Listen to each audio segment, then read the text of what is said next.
Good morning student आज हम class 8 chapter 2 the establish of the company rule in India यानी कि जो कंपनी है इंडिया के अंदर कैसे शासन करती है, उसका शासन कैसे स्टार्ट होता है, उसके बारे में पढ़ेंगे। ठीक है। इसमें जो ये आपकी मतलब कि स्टार्टिंग है, इसके अंदर दो युद्धों के बारे में दे रखा है। एक जो मेन युद्ध है वो है 1764 में हुआ था, बक्सर का युद्ध बोलते हैं इसको। इस युद्ध के बाद मतलब कि इस युद्ध के बाद इंडिया में कंपनी का शासन स्टार्ट हो गया था। ठीक है। अंग्रेजों की कंपनी थी ईस्ट इंडिया कंपनी, उसका शासन स्टार्ट हो गया था। यानी कि जो बक्सर का युद्ध है ये एक मतलब कि मेन इम्पोर्टेंट रोल है इसका कंपनी के शासन को स्थापित होने में। इस युद्ध के बाद एक संधि होती है, ट्रीटी ऑफ इलाहाबाद की संधि बोलते हैं इसको।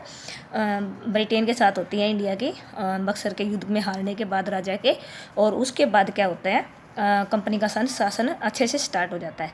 ठीक है। यहाँ पे दे रखा है द वर्ल्ड कंटेस्ट मर्चेंटलिज्म क्या होता है, वाणिज्यवाद। यानी कि एक ज़्यादा से ज़्यादा व्यापार करके ज़्यादा से ज़्यादा पैसा कमाना, ये होता है वाणिज्यवाद। यानी कि व्यापार के तौर पे जो कंपनियां जितनी भी हमारे देश में आए थे ना, अंग्रेज आए थे, पुर्तगाल आए थे, डच आए थे, सारे के सारे है ना एक मर्चेंट के तौर पे आए थे, व्यापारी के तौर पे आए थे, व्यापार करने आए थे।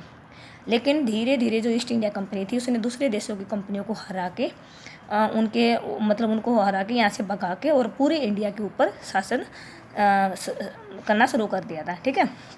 और इस लेसन के बारे में हम उन्हीं सारी कंपनियों के बारे में पढ़ेंगे। देखिए पहले trade Wars of European power in India, मतलब कि ट्रेड वॉर यानी कि जो व्यापार के लिए युद्ध हुए थे स्टार्टिंग में।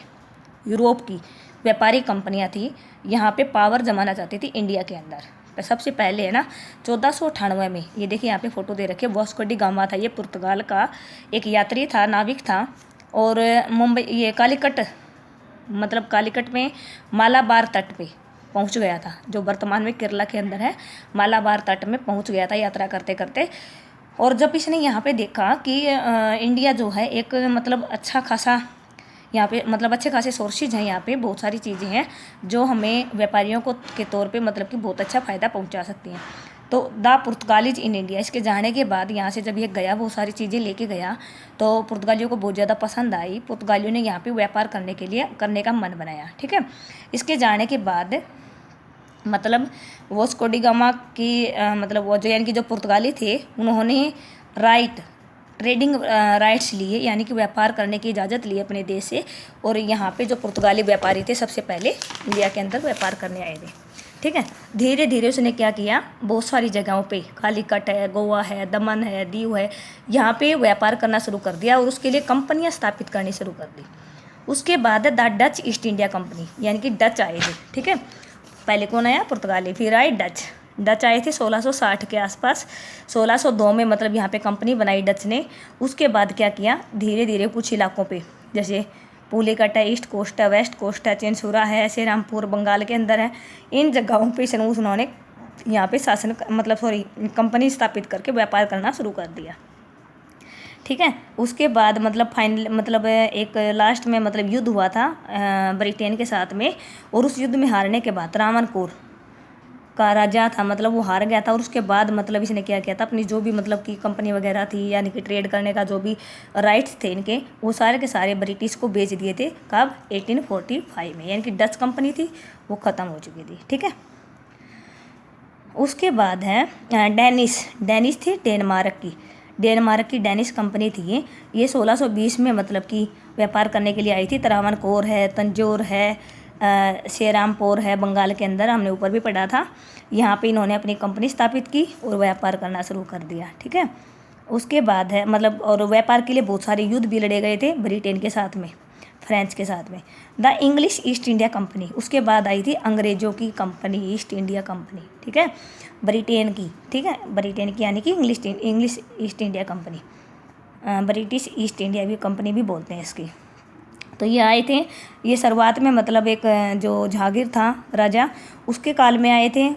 उसके काल में आने के बाद मतलब इन्होंने इजाज़त मांगी। वहाँ की जो रानी थी इंग्लिश क्वीन एलिजाबेथ प्रथम, इसने भी मतलब क्या किया, एक टीम बना के मतलब व्यापार के तौर पे भेजी थी इंडिया में।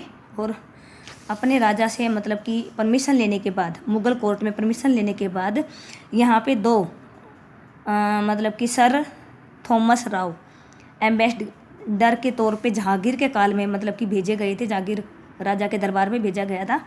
कौन? सर थॉमस राव भेजा गया था। ठीक है, कब भेजा? 1615 में किंग जेम्स फर्स्ट ने भेजा था। ये अंग्रेज़ों का राजा था, ये मतलब कि ब्रिटेन का राजा था किंग जेम्स फर्स्ट। 1615 में भेजा था एक दूत के रूप में। एम्बेसडर होता है दूत। जहांगीर के, जब मतलब जहांगीर राजा था ना, उसके काल में भेजा था। तो उसने परमिशन दे दी कि हम यहाँ पे कुछ कंपनी स्थापित करेंगे, कुछ गोदाम वगैरह बनाएंगे, सिर्फ व्यापार करेंगे। लेकिन जब इन्होंने देखा कि धीरे धीरे जो मुग़ल एम्परर थे फरुखशियर थे, मतलब 1717 के बाद, यानी कि औरंगजेब की मृत्यु के बाद 1707 में उसकी मृत्यु हो गई थी। उसके बाद के जो मुग़ल एम्परर थे ना, वो मतलब ज़्यादा से अच्छे नहीं थे, यानी कि ताकतवर नहीं थे, कमज़ोर थे। और उसी कमज़ोरी का फ़ायदा उठा के ब्रिटिश ईस्ट इंडिया कंपनी ने अपने देश के ऊपर, यानी कि अपने देश में पहले तो वो व्यापार ही कर रही थी, फिर धीरे धीरे उसने सारी पावर हाथों में ले ली थी और शासन करने लग गए थे। ठीक है, उसके बाद है French east India company. France की है जो, ये 1664 में आई है। और इसने कई जगहों पे, सूरत है, मछलीपट्टनम है, चंदर नगौर है, बालासोर है, म्याई है, पौंडीचेरी है, यहाँ पे इसने अपनी मतलब की कंपनी स्थापित की थी व्यापार करने के लिए। और जो फ्रांस का जो ये 2-3 मतलब कि ऑफिसर हैं, डुप्लेक्सी है और एक रॉबर्ट क्लाइव है। ठीक है, तो ये मतलब कि इसके नेतृत्व में फ्रेंच कंपनी यहाँ पे व्यापार कर रही थी। उसके बाद company struggle for territories Wars with Indian rulers. मतलब शुरुआत में क्या कर रही थी, सारी कंपनियां व्यापार कर रही थी, लेकिन धीरे धीरे इन्होंने क्या किया, यहाँ पे शासन करने की ट्राई किया। यहाँ पे मतलब कि जो पावर थी वो अपने हाथों में ले ली। और ऐसा ही एक युद्ध हुआ था, बैटल ऑफ पलासी का युद्ध। बंगाल का राजा था एक, मतलब कि बंगाल का राजा था सिराजुद्दौला। ठीक है, नवाब ऑफ बंगाल बोलते हैं उसको, नवाब ऑफ बंगाल। तो कंपनी क्या कर रही थी, कंपनी है ना, मतलब धीरे धीरे बंगाल के ऊपर कंट्रोल कर रही थी। जो इस राजा को मतलब कि अच्छा नहीं लगा, और राजा को और बीच में अंग्रेजों की सेना के बीच में पलासी का युद्ध हो गया 1757 में। ये देखिए, दिखा रखा है यहाँ पे। ठीक है, और इसमें क्या किया, अंग्रेजों की सेना ने सिराजुद्दौला को हरा दिया, और उसके बाद क्या है, बंगाल के ऊपर अंग्रेजों का अधिकार हो गया। ओके, ये आपने यहाँ तक करना है चैप्टर। बाकी का जो वीडियो है वो हम कल करेंगे। आपने अच्छे से रीड करना है और उसके बाद ये वीडियो देखनी है, आपको चैप्टर समझ में आ जाएगा।